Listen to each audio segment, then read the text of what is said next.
Jadi dari situ udah jelas bahwa apa visi Paus ini? Mau mengembalikan dia katakan gereja itu gereja kaum miskin, Iya. bukan gereja yang melarat, bukan, harus peduli pada kaum miskin. Iya. Kalau dikatakan apa relevan? Sangat relevan dengan hari ini. Setiap kali menyuruhkan perdamaian, persaudaraan gitu. Paus dan Vatikan itu kan sangat menghormati Indonesia, Iya. sangat menghormati Pancasila. Oh iya? Sangat mengerti Pancasila, sangat mengerti Bhinneka Tunggal Ika. Tapi yang mendatangi seorang imam besar Iya. Al-Azhar, ya kan, dilihat Sunni kan, wilayahnya pengaruhnya gede. Kalau mereka dua pemimpin agama itu saling bertemu, berpelukan, kemudian mengakui kita saudara, Iya. kita perlu hidup bersama-sama. Nah, itu menjadi harapannya adalah kemudian seperti semacam mercusuar gitu, yang sinarnya akan menjangkau kemana-mana. Memang ada dimensi agama, iya, tapi bukan hanya untuk umat Katolik, tidak. Inilah selalu dikatakan Paus, Indonesia adalah sahabat perdamaian sejati. Welcome, Holy Father, ya kan, selamat datang, Bapak Suci.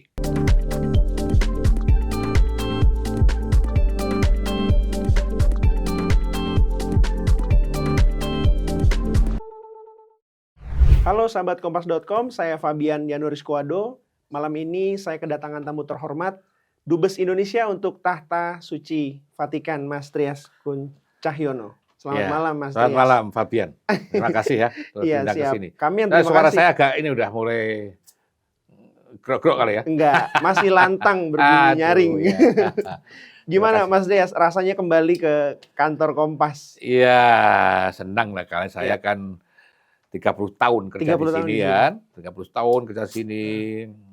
Ya, sebelum di gedung ini. Jadi separuh umur saya kan di sini. Ya kan? Separuh umur. Ya, sekarang saya 66 ke 67, ya kan? Jadi sahabat Kompas.com harus tahu nih bahwa Mas Trias itu dulu berkarir sebagai wartawan di Kompas ya. Dan jabatan terakhir wakil pemimpin redaksi Harian Kompas ya Mas ya. Iya, itu. Wah, ya, senior itu berarti cuma, Mas. enggak, senior dari umur. Oh, senior dari umur. Iya, jabatan kan itu, tapi yang penting adalah selama itu wartawan. Iya. Mau jabatannya apapun dia wartawan, gitu loh. Oke, Mas Trias, saya mau tanya lebih dalam ya soal sosok Paus Fransiskus yang pada awal September nanti akan datang ke Indonesia. Iya, iya. Banyak predikat yang pertama nih Iya. terhadap Bapak Suci ya. Heeh. Yakni mulai dari Paus pertama yang berasal dari Amerika Latin. Iya, iya. Dan dia juga Paus pertama dari Kongregasi Serikat Yesus ya. Dan dia juga Paus pertama yang menggunakan nama Fransiskan, Fransiskus ya. Padahal beliau bukan Fransiskan. Iya. Gitu. Nah, apakah apa pengaruh atribusi itu terhadap ajaran-ajaran dan juga nilai-nilai yang selama ini dia utarakan bagi Iya, dunia? Fabian, itu memang pertanyaan menarik. Memang itu yang kamu sampaikan tadi hal yang menarik Paus sekarang ini. Pertama, Paus yang dari Amerika Latin, tidak pernah ada Paus dari Amerika Latin. Di luar Eropa kan nyaris nggak ada, kecuali dulu Paus pertama Petrus memang dari Palestina, yang orang Palestina. Kemudian ada suatu masa ada Paus dari Suriah, ada Paus dari Mesir, lalu abad-abad yang lampau ada dari Lebanon, tapi zaman dulu, ya kan. Terus kemudian abad 20 ini muncul Paus dari Polandia, Johannes Paulus kedua, ya kan. Udah mulai terbelah kok ada non Itali, bukan non Eropa, tapi non Itali, kok sudah muncul, kan. Kemudian setelah itu Paus Benediktus, itu kan dari Jerman, ya kan. Artinya pemimpin gereja sudah melihat kenapa ada apa ini perubahan zaman. Gereja itu kan selalu mengikuti perkembangan zaman. Dan ini sekarang bahkan bukan hanya Itali, bahkan bukan Eropa. Dan yang muncul ternyata dari Amerika Latin, Argentina, sebuah negeri yang jauh dari Roma, ya, pusat Katolik Roma jauh. Orang bertanya kok bisa ya? Nggak bisa ya. Itu tentu para kardinal yang memilih itu juga melihat bahwa kira-kira, kan saya tidak ikut, tapi duga-duganya aja. Para kardinal juga melihat bahwa ke depan gereja memang sudah tidak lagi sekarang ini dan ke depan tidak lagi seperti masa lalu. Ya, dulu kan Eropa sentris, ya. Katakanlah agama Katolik di Indonesia itu juga disebarkan oleh para pastor dari Eropa semua, ya kan. Kalau kita lihat dari Belanda, dari Spanyol, dari Portugal, ya, misalnya gitu. Misalnya kalau kita di Jawa Tengah misalnya, Jawa Tengah ke Jogja itu kan pastor dari Belanda, kita kenal namanya Van Van Lith, Lith, Romo ya. Van Lith, ya itu dari Eropa semua. Sekarang itu lagi Eropa, kita lihat bahwa Eropa makin lama makin berkurang, makin Hmm. kurang. Jadi sudah mulai perkembangan gereja Katolik sudah keluar dari Eropa lagi, Ya. ya, juga Eropa sentris, di Afrika, kencang, di Asia, terus Amerika Latin, gitu lah. Termasuk Indonesia ya, Termasuk Mas, ya? Indonesia ya, perkembangan kencang dan itu kan dilihat oleh para bapak kardinal yang memilih paus Hmm. ya kan, dan bahwa the next itu berubah, dunia sudah berubah Iya. semua. Jadi tentu kira-kira para kardinal waktu itu juga kira-kira melatar kalau gitu perlu seorang pemimpin yang memahami wilayah-wilayah di pinggiran jauh itu, Iya. ya, memahami. Ya. Kenapa Argentina? Ya, di sana negeri yang mayoritas penduduknya Katolik di sana ya. Itu tapi juga sangat menarik perkembangannya, perannya besar sehingga para kardinal memilih paus dari Argentina. Suatu yang tadi saya katakan tidak lagi dengan paus ini dari Argentina meskipun dia berdarah Italia, Iya. ya kan? Tapi kemudian kan hidup dekat sana, kecil pengaruhnya sangat Amerika Latin sekali sehingga pola berpikir, melihat perbulan dari negara Argentina, dari negara dunia pinggiran Iya. ketika itu. Itu sangat mempengaruhi wajah gereja. Ya. Hmm. Jadi kenapa misalnya kenapa pakai nama Fransiskus misalnya kan? Kenapa? Ya, kalau kita dalam buku saya, buku yang paling baru saya tulis di situ, ya Francis Pope of the People itu, Pope of the People, betul. nah itu saya tulis. Kenapa? Nama Fransiskus dalam waktu konklav dia di samping seorang kardinal dari Brasil mengatakan, kamu jangan lupa kaum miskin, gitu loh. Jangan lupa kaum miskin. Dia ingat kaum miskin siapa yang kalau dalam sejarah gereja memang ada istilah gereja kaum miskin, tapi siapa yang dalam sejarah gereja itu yang sangat peduli kaum miskin? Fransiskus Assisi. Assisi, Ya. betul. Pada awal mula memang orang bertanya, ini Fransiskus siapa ini? Assisi, de Sales, Saverius, ya kan? Siapa? Tapi kemudian ketika Paus bicara soal kemiskinan, Fransiskus Assisi. Ya, dikaitkan dengan pesannya kardinal dari Brasil, jangan lupa kaum miskin. Ya kan? Sehingga Paus memilih nama Fransiskus. Dalam tradisi, ya, seorang Paus itu memilih nama-nama seorang Paus sebelumnya yang dianggap dipandang besar, punya pengaruh panjang, dan Paus baru itu ingin melanjutkan pemikiran dan karyanya, ya kan? Sehingga ada Paus Yohanes, paling banyak 23. Ya. Kenapa? Berarti Paus yang namanya Paus Yohanes itu karyanya besar-besar sekali. Ada Paus Paulus ke-6, sudah ke-6. Ada Paus Pius 12, ya kan? Nah itu yang biasa terjadi begitu. Jadi memakai nama paus-paus sebelumnya yang diyakini, dianggap, dipandang mempunyai karya yang besar dan penting. Tapi juga sejarah itu juga menggunakan dulunya menggunakan nama keluarga, gitu kan? Nama keluarga. Ada dulu juga ada awal mula paus yang menggunakan namanya sendiri. Tapi kemudian, wah ini nggak pas ini kayak gitu. Nah, paus ini tidak menggunakan nama paus sebelumnya yang tadi saya katakan yang sangat umum, yang ingin melanjutkan karyanya, kebesarannya, ajaran jadinya, tapi menggunakan nama Fransiskus. Ya. Pemilihan kata Fransiskus tadi saya sampaikan berangkat dari bisikan tadi jangan lupa kaum miskin. Jadi dari situ sudah jelas bahwa apa visi paus ini, ya kan? Mau mengembalikan, dia katakan gereja itu gereja kaum miskin, bukan gereja yang melarat, bukan, harus peduli pada kaum miskin. Ya, ini yang harus menjadi kepedulian. Ini kan gaya pikiran di Latin kan kayak gitu, kaum miskin. Jadi kepedulian terhadap kaum miskin. Fransiskus itu seorang pendiri gereja ordo kaum miskin, ya. Ordo sepatu bersandal jepit, ya kan, jepit, ya kan, dengan kemiskinan kayak gitu. Kaul kemiskinan. Kaul kemiskinan kuat, hidup tidak bermewah miskin. Kemudian juga peduli pada lingkungan. Nah itu menginspirasi Paus sehingga Paus mengeluarkan ensiklik Laudato Si soal bicara soal soal lingkungan dan sebagainya. Jadi nama itu bukan sekedar nama, tapi dalam nama itu ada misi dari nama itu. Kenapa sampai karena saya dengan nama ini saya punya misi ini. Ya kan, misi kalau Fransiskan kan persaudaraan, persaudaraan. Nah Paus ini tekanannya juga persaudaraan, brotherhood, fraternity. Kalau kita bilang saudara Hinadina ya? Ya saudara kan itu bukan lebih dekat ya. Jadi fraternity, persaudaraan, itu yang jadi pesan Paus. Paus Fransiskus Assisi adalah seorang imam, seorang orang suci yang pada suatu ketika berkecamuk perang salib, dia itu dengan gagah berani hanya ditemani seorang bruder pergi menemui Sultan Mesir untuk ngajak hentikanlah perang ini. Dia menembus padang peperangan, perang salib itu, ya. Dia ke sana dengan berani, mati ya mati, datang sini. Ketemulah Sultan Mesir, ya, yang kuasa untuk perang salib itu. Di situ ketemu perdamaian, ya kan, bahwa perang itu nggak hasilkan perang akan menghasilkan perang. Nah, itu Paus Fransiskus Assisi yang sangat peduli pada perdamaian. Nah, ini menjadi kenapa karena Paus Fransiskus ini juga peduli perdamaian, persaudaraan, lingkungan. Jadi nama sekali lagi itu mengandung makna. Kenapa saya pilih nama ini? Karena saya ini itu. Dari nama itu kita tahu misinya apa ini, ya kan? Misinya apa ini? Misinya ke situ. Gitu. Dan itu relevan ya Mas sama kondisi di dunia ini. Oh iya, sekarang misalnya persaudaraan, itu kan sangat penting.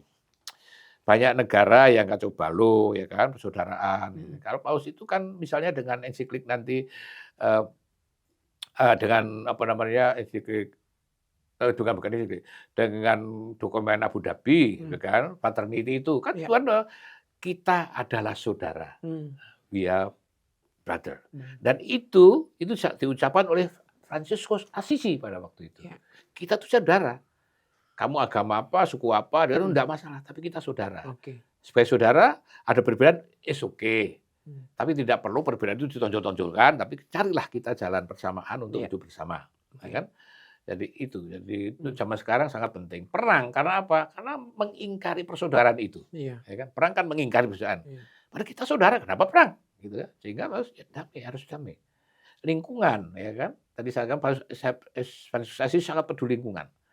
Fransiskus Assisi kan dikenal sebagai seorang orang suci yang bisa bicara dengan binatang, ya kan? Betul. Itu sangat peduli pada lingkungan. Lingkungan alam adalah rumah kita bersama. Sehingga kalau Fransiskus Assisi menyebut saudara binatang, saudara pohon, saudara ayam, saudara itu karena semua binatang, semua sama ciptaan. Nah, ini kemudian yang dirasakan oleh Paus Fransiskus ini. Ya kan? Jadi kalau dikatakan apa relevan, sangat relevan dengan hari ini. Ya, setiap kali menyuruhkan perdamaian, persaudaraan gitu ya. Dokumen Fraternity yang Abu Dhabi yang ditandatangani dengan Imam Besar Al-Azhar. Itu kan jelas persaudaraan, ya kan? Sama saudara, kita bersaudara loh. Satu, kalau kita runut ke atas, sama-sama Abraham, kan gitu kan? Maka disebut agama Abrahamik, ya. Ada Yahudi, ada Kristen, Katolik, kemudian Islam, ya kan, agama ini, agama Abrahamik, semua dari induk yang sama Abraham. Ya, itu kan, ya kita saudara artinya. Oh, dari anak tiri, ibu tiri, dari ibu tiri, tapi saudara, tetap jadi satu ayah, gitu. Gitu. Jadi pertanyaannya, apakah sangat relevan? Sangat relevan. Dan seruan-seruan Paus Fransiskus ya kan, salah satunya ada yang perang, menghentikan perang di Ukraina dan sebagainya. Nah, pertanyaan saya, Mas Trias, apa sih sebenarnya bedanya seruan seorang paus ya sebagai selain dia di satu sisi sebagai kepala negara, tetapi dia itu juga pemimpin agama Katolik gitu. Kalau kita bandingkan dengan pemimpin agama negara lain, pasti nggak punya interest kan, nggak punya kepentingan. Negara Vatikan nggak punya kepentingan seperti negara lain. Ketika menyerukan kepentingan siapa ya ini dari pihak mana, ya kan? Vatikan kan nggak punya kepentingan ekonomi, nggak punya kepentingan politik, nggak punya kepentingan militer. Itu menunjukkan bahwa perang harus diakhiri karena perang hanya menimbulkan kesengsaraan. Perang adalah istilah Paus, perang adalah kekalahan manusiawi, ya kan? Kalah kita dengan kebencian.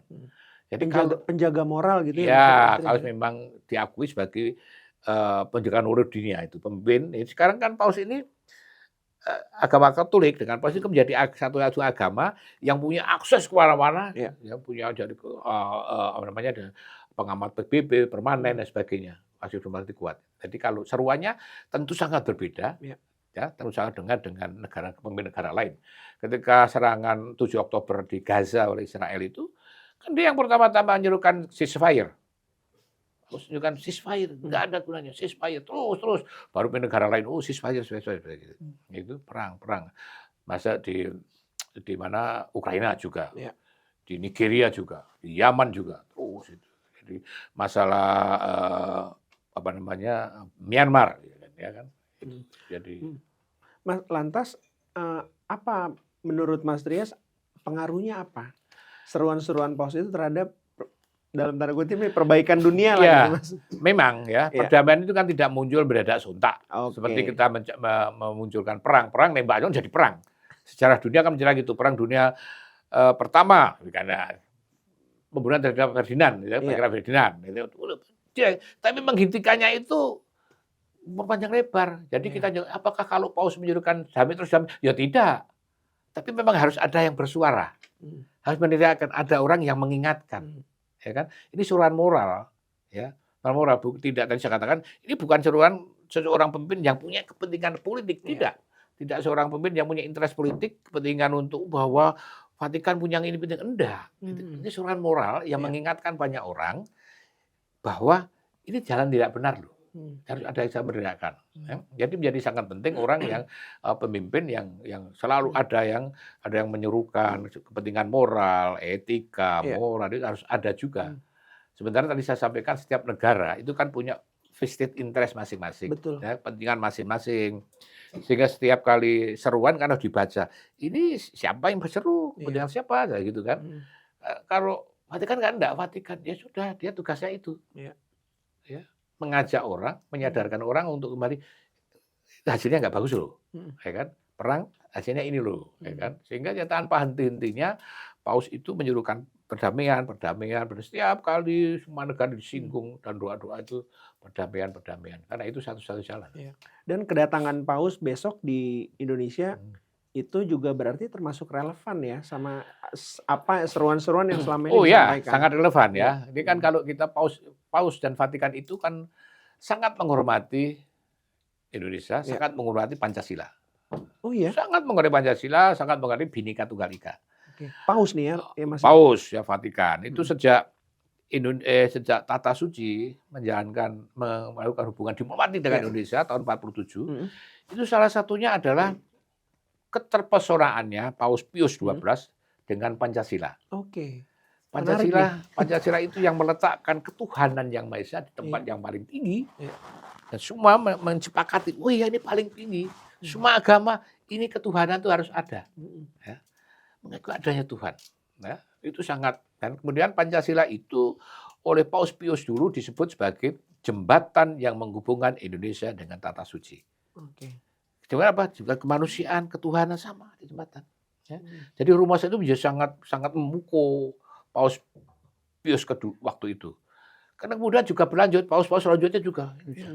Terus kemudian Bhinneka Tunggal Ika itu juga sangat dikagumi.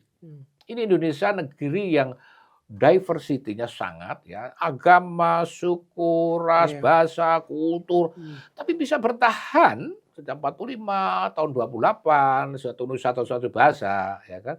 Dan itu bisa dijamin. Ini menjadi contoh bagi negara-negara lain.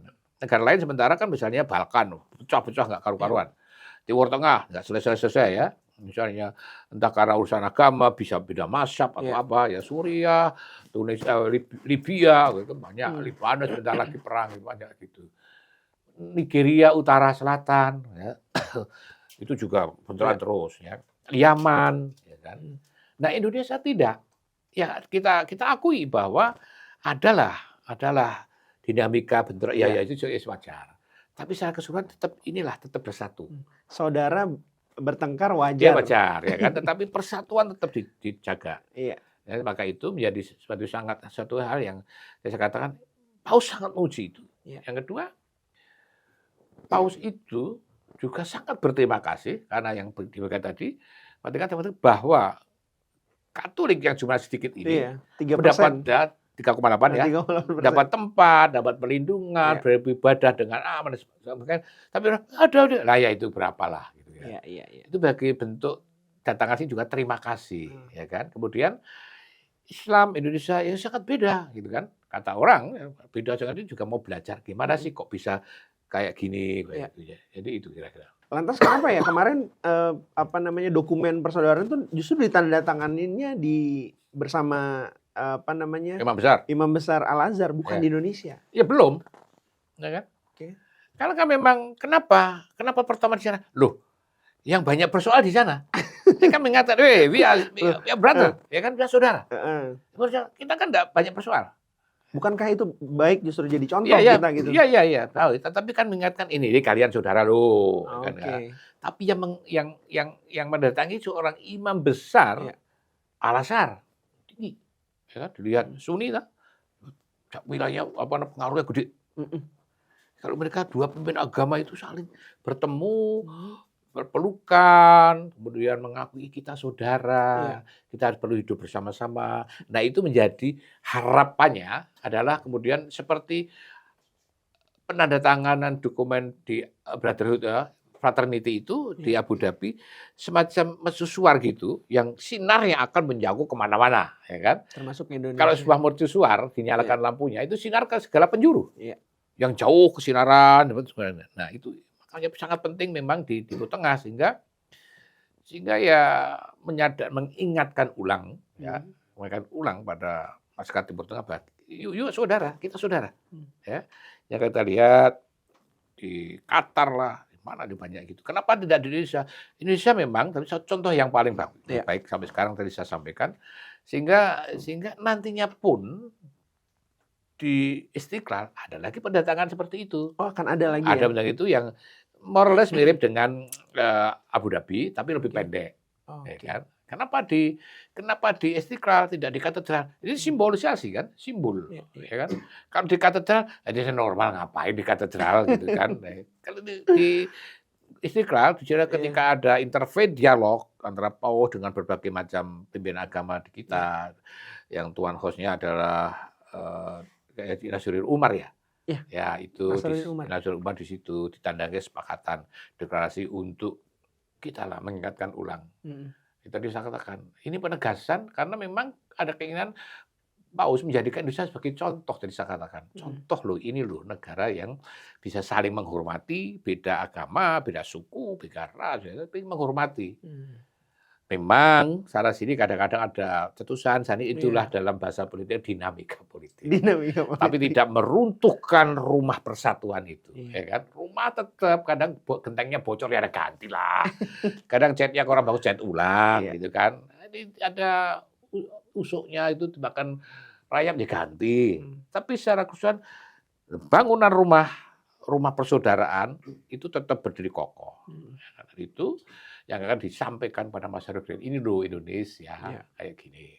Oke, Mas saya jadi tertarik nih menilik sejarah hubungan Indonesia dengan Vatikan, hubungan diplomatiknya. Ya, Dan kalau nggak salah kan Vatikan adalah salah satu yang mengakui ya. kemerdekaan Indonesia yang pertama. Gimana tuh Mas dulu ceritanya Ya, negara nun jauh di sana itu Ya. mengakui negara Oke. kemerdekaan yang nun jauh di sini gitu? ya jauh ya. Kenapa Vatikan? Ya. Kenapa Tata Suci ngakuin? Jadi berangkat dari suratnya Monsinyur Sugio Pranoto, Oke. ya, uskup pertama pribumi Indonesia di Semarang, mengirim surat ke Vatikan menceritakan tentang kondisi Indonesia, tentang hambatan terhadap misi, ya kan, oleh penjajah Iya. Jepang, kemudian kembalinya Belanda masuk sini ingin menguasai lagi Agresi. Indonesia dengan berbagai macam itu, terus sehingga ceritakan kami itu sudah merdeka. Terus bahasa Inggris 45. Iya. Tapi ada orang Belanda, Eropa yang mau masuk sini jajah lagi. Ini hak menentukan rakyat, hendak kebebasan hilang semua kemanusiaan. Sampaikan dan surat itu dijawab oleh dan kemudian dijawab oleh Vatikan. Baik, terus kemudian Monsinyur Sugio Pranoto juga menyarankan baiknya bagaimana gitu ya. Makanya Tata Suci waktu itu mengakui kemerdekaan Indonesia. Karena apa? Tadi awal mula kita bicara soal apa yang sama, soal kemanusiaan, Ya. soal kebebasan, soal kemerdekaan. Kemudian ada hak segala bangsa. Ya. Ketika bangsa Indonesia sudah memerdekakan diri, dan kemudian ada upaya untuk menekan kemerdekaan itu. Ketika kemanusiaan itu sudah mulai bangkit, merdeka, terus mau ditekan lagi dengan datangnya penjajah baru. Ya. Kan? Nah itu tidak kolonialisme lagi. Nah itu Tata Suci tidak suka itu, tidak suka. Jadi sangat mengapresiasi satu kemerdekaan Indonesia. kemudian tadi saya katakan kemanusiaan, kebebasan. Nah, dan kemudian saya katakan dasarnya apa? Ada Pancasila di situ. Iya. Nah, perjuangan bangsa Indonesia itu yang sangat diapresiasi oleh Vatikan, Tato Suci, sehingga didukung. Karena sama dengan yang mereka perjuangkan, didukung. Kebebasan menjadi bangsa yang merdeka itu didukung sepenuhnya. Ya kan? Masa dijajah? Nggak bisa dong. Ya, harus merdeka. Nah, itu dijunjung oleh Tata Suci. Sehingga Tata Suci kemudian memutuskan untuk mendukung kemerdekaan. Kalau mendukung kemerdekaan artinya mengakui kemerdekaan Indonesia. Iya. Ya, pada waktu itu. Ya, setelah suratnya Moses Goreto. Dan itu menjadi negara Eropa pertama yang mengakui kemerdekaan Indonesia. Oke. Dan benar nggak Mas, pada saat itu Tata Suci membangun keuskupan militer untuk mendukung, mempertahankan kemerdekaan dari agresi. Ada. Ya. Apa sih keuskupan militer itu dulu apa tuh Mas? Keuskupan militer kan lebih kepada, kalau di sini kardinal itu kan juga uskup militer. Oke. Kan, ngurusi itu kan. Iya. Jadi memang tahun 47 kemudian mengakui kemerdekaan Indonesia. Ya. Tidak langsung pada tingkat kedutaan besar. Iya. Tidak langsung pada tingkat langsung menunjuk seorang duta besar. Tapi menunjuk pada soal utusan. Nah, ya, utusan. Nah, itu di situ ada masukan dari Monsinyur Sugo Pranoto juga. Sebaiknya siapa atau tokoh mana seperti apa yang pantas menjadi utusan delegatus nunciatura utusan pertama itu. Kasih masukan, jangan orang Belanda, jangan orang Inggris, jangan Spanyol, jangan Portugis, jangan apa, cari orang yang netral, yang paham Indonesia. Jadilah seorang utusan itu dari bukan negara, dari Belgia atau Swiss lah, dari negara itu. Nah, belum pada tingkat duta besar tapi utusan. Tadi saya katakan militer tadi. Militer, ya. Dari perkembangannya 2 tahun kemudian itu lihat perkembangan Indonesia, 3 tahun kemudian perkembangan Indonesia, itu kemudian Paus Pius itu memutuskan untuk meningkatkan hubungan itu menjadi tingkat kedutaan besar. Artinya pengakuan secara resmi tahun 50. Ya, tanggal 50 bulan Maret 50. Nah, itu apa? Melihat perkembangan. Satu, kedua, memberikan dukungan lebih kuat lagi untuk pada Indonesia, ya kan? Belanda ngakui kita tahun 49, ya kan? Ngakui kita. Kita 49 setelah agresi Belanda.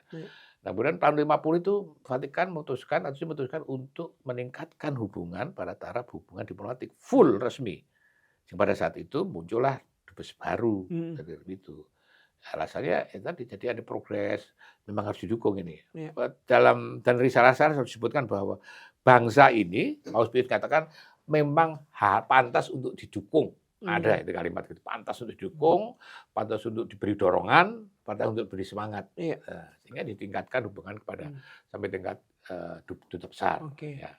Setelah itu kunjungan Presiden Indonesia ke Vatikan itu rutin, gitu. Sehingga itu pertanyaan saya gini Mas, maksudnya apa pengaruhnya pengakuan Vatikan terhadap Indonesia, termasuk hubungan bilateralnya? Ya, pengaruhnya pada waktu geopolitiknya, gitu. Ya, pada waktu itu Paus pengaruhnya sangat besar kan untuk dunia. Jadi mendorong negara-negara Katolik juga ngakui kemerdekaan Indonesia. Ya kan, sehingga ketika Tata Suci ngakui pertama kan kemudian pada yang lain, Eropa lain, mungkin lagi negara lain ngakui Indonesia. Yang penting ada Greece, Yunani ngakuin, ya kan. Yunani justru ngakui lebih dulu dibanding Tata Suci dalam hubungan resminya, ya kan. Yunani itu negara-negara lain ngakuin. Jadi memang sangat berdampak, Kayak sepertinya kalau di Asia misalnya India, ya kan. Kalau di Mesir, kalau Timur Tengah Mesir. Sehingga nanti muncul ada Lebanon, ada Suriah, ada ini, itu Mesir, ya kan, muncul negara-negara di Timur Tengah. Ya sama. Paus juga karena Tata Suci ngakui kemerdekaan Indonesia, ya negara-negara itu dihimbau, didorong oleh Paus untuk ngakui Indonesia juga. Yang muncul ya sangat besar pengaruhnya. Ya sangat besar. Jadi sebenarnya jasanya sangat tinggi, ya, dalam usaha untuk membuka mata dunia bahwa negara ini perlu didukung. Jadi perlu diakui kemerdekaannya. Nah, itu penting. Diakui kemerdekaannya. Dukung. Mereka. Mas, hubungan Indonesia Vatikan itu dengan hubungan Indonesia dengan negara lain tuh ada bedanya nggak sih? Ada Perbedaan letaknya di mana ada itu? sangat berbeda, Heeh. ya, berbeda. Tadi dikatakan yang pertanyaan pertama tadi soal kunjungan presiden tadi ya. Iya. Ya Presiden Soekarno 3 kali mengunjungi Vatikan. Ya, Ya, 3 kali benar. mengunjungi Vatikan, Pak Harto Harto mengunjungi sampai sekarang, Vatikan, iya. ya. 3 kali menunjukkan betapa eratnya hubungan dua negara, ya Betul. kan?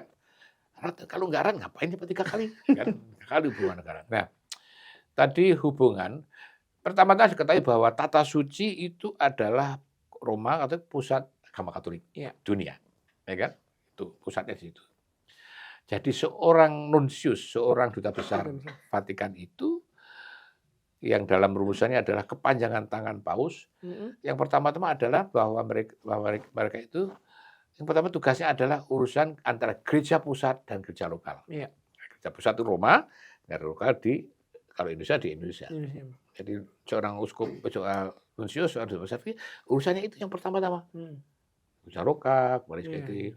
bukan seperti negara-negara lain, ekonomi, politik, bukan. Nanti nggak ada urusan. Baru kedua nanti perlu juga mengetahui hal itu. Iya, Gitu, iya. itu. Jadi kan sangat beda. Indonesia katakanlah dengan sebutlah katakanlah Iya. dengan Jepang atau Singapura Korea, atau Singapura kan mana. ada vested interest, national Iya. interest di situ. Apa national interest-nya apa? Iya. Mungkin perdagangan, mungkin apalah, punya kepentingan tambang atau bisnis ada interest. Ini enggak ada. Ya, jadi antara gereja pusat dan gereja lokal. Jadi kemudian karena dia ini urusan gereja pusat, kemudian dia juga kepala negara. Nah, ini baru tahap yang kedua. Oke, Mas, dan kunjungan Paus Fransiskus besok ini itu cukup bersejarah ya, karena kalau yang di catatan kami ya, ada hanya melakukan kunjungan ke 66 negara setelah Konsili Vatikan ya. Ya, memang bersejarah karena yang jumlah negara yang menjalin hubungan diplomatik dengan Tata Suci itu 184. 184 ya. Ya. Tidak semua negara yang dikunjungi kan? Iya, betul. Tidak semua dikunjungi. Kenapa? Iya, tentu ada alasannya. Nah, itu yang saya mau tanya. Alasan tentu kenapa Indonesia? Indonesia? Tadi saya sampaikan, why Indonesia? Saya katakan kalau jawabannya Pokro ya please ask to the Holy Father. Why Indonesia? Why you choose? Why you visit Indonesia? Ya, tapi kan kalau saya, ya saya bisa jawab itu. Saya banyak ditanya oleh duta besar yang lain. Yeah. Saya why Indonesia? Don't ask me to why Indonesia. Please ask the Holy Father. But I can answer your question. It is mesti Indonesia have spesialis, orang lain nggak punya. Nah, ini siapa? Punya Pancasila, Bhinneka, rukun, ya kan, kerukunan. Dan tadi saya sampaikan Indonesia mayoritas penduduknya adalah Muslim, ya, tetapi beri tempat pada agama-agama kecil termasuk Katolik untuk beribadah, untuk berkarya dan sebagainya. Nah, itu diapresiasi oleh Paus. Kemudian Paus juga datang ke Indonesia. Ini Islam Indonesia beda dengan ini kayak apa ya? Nah, mau belajar kenapa sih kayak gini? Kenapa sih bisa rukun? Kenapa bisa begini, begitu saya itu. Kemudian ujung dari itu ingin menampilkan Indonesia lebih menjadi contoh pada dunia. Kayak gini loh, kerukunan itu, persaudaraan kayak gini.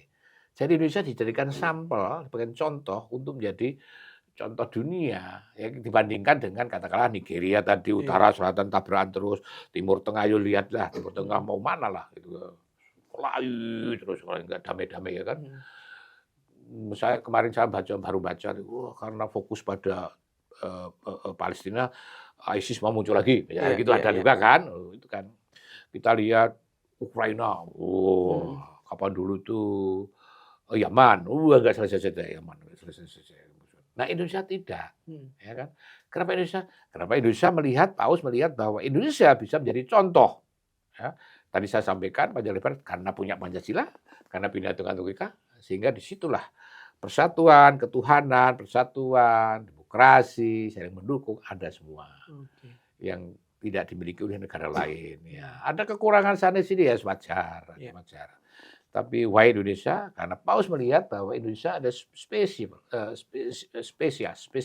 khas, sangat khas, beda dengan negara lain. Makanya salah satu acaranya kan pertemuan dengan tokoh lintas iman ya di Masjid Istiqlal. Nah, ya tadi saya jelaskan pada lebar tadi ya memang begitu ya. Kenapa? Beda dengan kenapa Timor Leste? Ya Timor Leste mayoritas Katolik, ya kan. Jadi lebih pada kunjungan seorang pemimpin agama Katolik kepada umatnya di sana, ya kan. Seorang gembala pada dombanya, ya kan. Di sini enggak. Ya, umat dengan gembala dengan dombanya, tapi juga ada dimensi kenegaraan, kenegaraan yang itu. Nah, soal dimensi kenegaraan ini yang saya mau tanya selanjutnya nih. Kalau dengan Pak Presiden Joko Widodo nanti kira-kira udah ada rancangan loh, apa sih yang mau diomongin? Wah, saya nggak tahu Mas. Ya, Oke. saya nggak tahu ya itu apa yang mereka omongkan, tapi kan saya nggak tahu. Tapi pasti ya kalau kita lihat visinya Paus tadi ya Ya, kemanusiaan, seputar persatuan, itu ya. ya segitulah, Oke. persatuan, perdamaian, kita kan sama di sini. Iya. Dan kunjungan Paus ini udah siap 100% belum sih, Mas? Kalau saya ikuti ya sudahlah banyak semua. Dan ini kan kunjungan Paus ini bukan khusus untuk umat Katolik Iya. semata. Ini catatan nih ya. Ya, ya. Kunjungan Paus Bukan hanya bukan hanya untuk umat Katolik, Iya. tapi untuk bangsa Indonesia, Iya. ya kan, bangsa Indonesia. Jadi bukan memang ada dimensi agama, iya, tapi bukan hanya untuk umat Katolik, tidak. Inilah selalu dikatakan Paus, Indonesia adalah sahabat perdamaian sejati.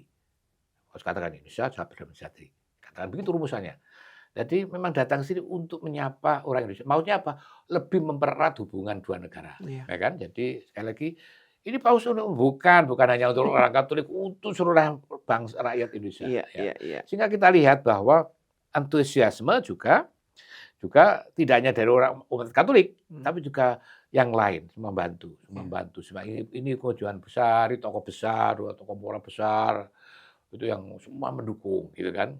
Bahkan banyak teman saya yang kebetulan tidak Katolik juga ngontak, "Oh Mas bisa nggak nyarikan tiket untuk ikut?" Saya nggak, "Oh nih, Mau nggak bisa, ngapain? nggak bisa nggak, saya kepengen banget tinggal lihat Paus." Oh, Gitu. oke. Ini kan minta tiket dari saya. Waduh, saya nggak tahu untuk tiket, gitu kan. Suruh nonton YouTube kompas.com aja Mas Rias nanti. Itu panitia Jakarta, saya kan nggak tahu kan, itu. Jadi sekali lagi bukan kunjungan khusus untuk umat Iya. Katolik, tapi untuk seluruh bangsa Indonesia. Oke. Sehingga yang harus kita sambut sebagai bangsa Indonesia yang baik, yang Oke. ramah dengan ya, semua pihak. Oke, Mas Rias, terakhir nih. Ya, Apa pesan Pak Dubes ya untuk bangsa Indonesia yang sebentar lagi akan menyambut Paus? ya. Tadi saya sudah sampaikan, Ya. mari kita sambut dengan penuh sukacita, syukur, ya kan. Itu kunjungan yang sangat bersejarah, ya kan. Bersiap juga. Tadi saya sampaikan dari 184 negara yang menjalin hubungan diplomatik, tidak semua dikunjungi, ya kan? Bahkan Australia dilewatin kan, ya, misalnya, ya kan? Australia dilewatin itu. Semua duta besar di Tanah Suci kan kepengen bahwa negaranya dikunjungi, Iya, ya kan? benar. Nggak dikunjungi, wah hebat tuh, banyak pihak yang bekerja lah, gitu. Iya. Jadi saya harap bahwa ya kita sambut dengan penuh antusias, penuh sukacita kunjungan itu sebagai rahmat bagi umat Katolik, tentu blessing gitu kan. Tapi kita lah rahmat juga, dan karena inilah bentuk tadi saya sampaikan, bentuk Paus untuk mengapresiasi Indonesia, bentuk Paus untuk terima kasih Indonesia. Iya.